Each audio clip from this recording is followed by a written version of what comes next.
روغ صحت. که د دې نعمت قدر لیدل غواړي که نه نو هسپتالونو ته لاړ شه. هسپتالونو ته لاړ شه، ته به وینې چې دا څومره اوچت نعمت الله سبحانه وتعالی تعالی درکړی.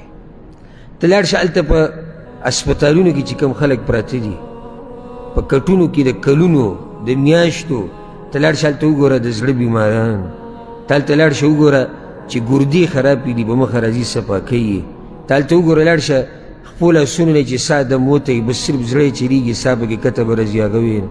ته لاړ شه هغه چې نورې بیماریانې په هغوی باندې دي او پراته دي، تا ته پته ولګي چې رب العالمین خو تاله د باچایي یو تاج درکړی دی.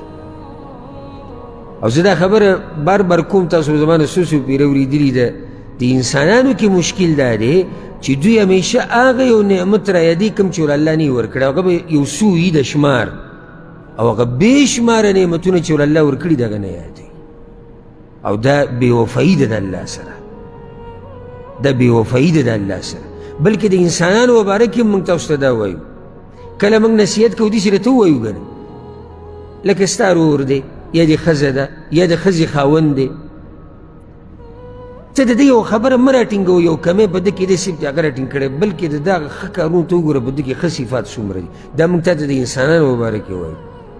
ته دې ته مه ګوره چې الله دا یو نعمت ماله نه دی راکړی، ته دې ته وګوره چې دا بې شماره نعمتونه چې درکړي دي، او دا راته م ووایم دا یو نعمت چې نه دی درکړی په دې کې هم ستا دپاره خیر دی، خو ته پرې پوهېږې نه.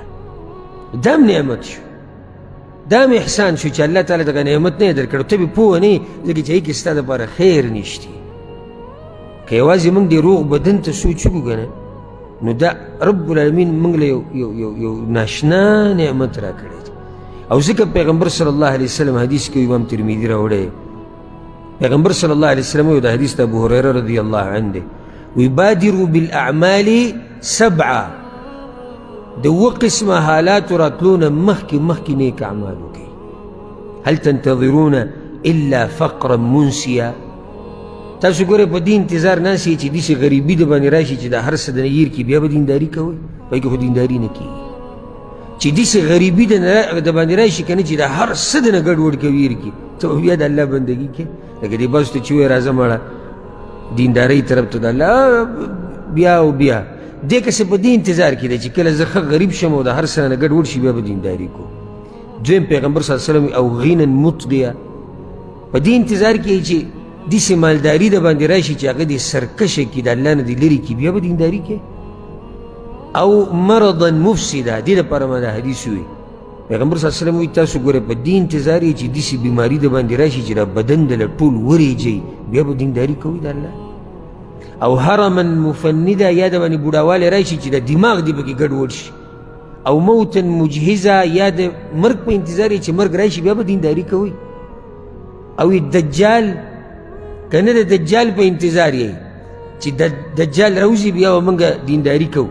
او الساعه، که نه قیامت ته پراته یې چې قیامت راشي بیا به دینداري کوو. فالساعة ادهى وامر، پیغمبر صلی الله علیه وسلم د قیامت خبره ګوره بیا ډېره غټه ده.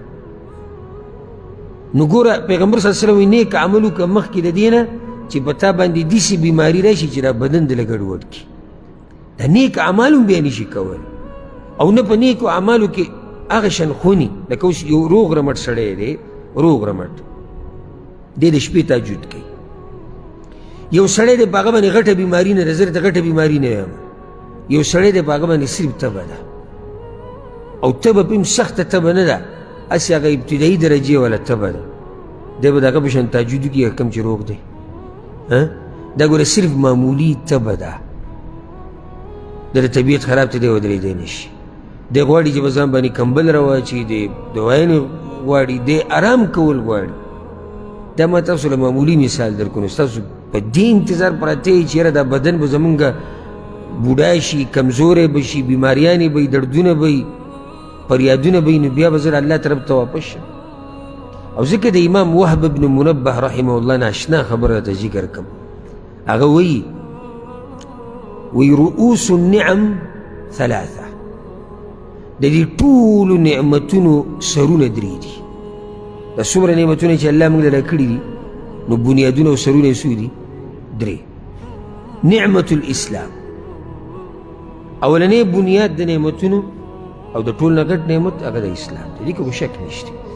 نو دویم نعمت العافیه، روغ صحت او روغ بدن، دا د نعمتونو سردار دی په دویم نمبر کې. وجه دا ده که تا سره د دنیا هر صحیح کنه او بدن دی روغ نه نو ته د هیڅ شي نه مزه نشي اخیستی، نو دا بنیادي نعمت شو. دریم نعمت الغنا، دومره مال الله تعالی درکي چې ته پې دا ژوند تیرې، ته پې انسانانو ته محتاج نه، تا ته رزق میلاویږي، دا غټ نعمت دی. نو د نعمتونو سرونه څو شو؟ درې. کم کم؟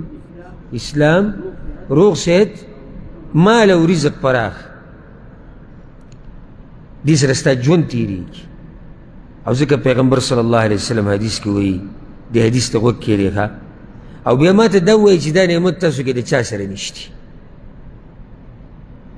پیغمبر صلی الله علیه وسلم وایي، امام ترمذي دا حدیث راوړی، دې ته غوږ کېږدې، من اصبح منکم آمنا فی سربه، په تاسو کې چې په یو سړي باندې سحر راشي په داسې حال کې چې دی په امن کې، اولنی خبر امن دی، معافا فی جسده، بدن روغ دی، عنده قوت یومه، او د ده سره د دغې ورځې رزق دی. زموږ سره خو د کلونو پروت دی، خو بیا هم وږي یو، موږ سره د کلونو سیسټم دی، زموږ د نوسو کړوسو سیسټم هم موږ برابر کړی، خو بیا هم ګوره وږي یو. که دې رانه تپوس وکړو دومره شکوې به ته شروع کړو چې ته به راته په ژړا شي. یو سړی دی سحر راپاڅېدو په امن کې دی، بدن یې روغ دی، د دې ورځې خوراک ورسره دی، فکأنما حیزت له الدنیا، لکه الله چې ده ته د دنیا داسې راجمع کړي او راټوله کړي ټوله. اوس سوال دا دی ځان له جواب ورکړي، په تاسو کې د چا سره دا نعمتونه نشتي؟ دا ته چې په ریاد کې تا ته وایم، دا چې همیشه دی شکوې شکایتونو د خوله وازې نیولي، یا بس یو سا کته برګ، یو بس یو پیسې، او یو بس مزدوري، او یو بس دا، دې نعمتونو کې تا سره کم یو نشتي.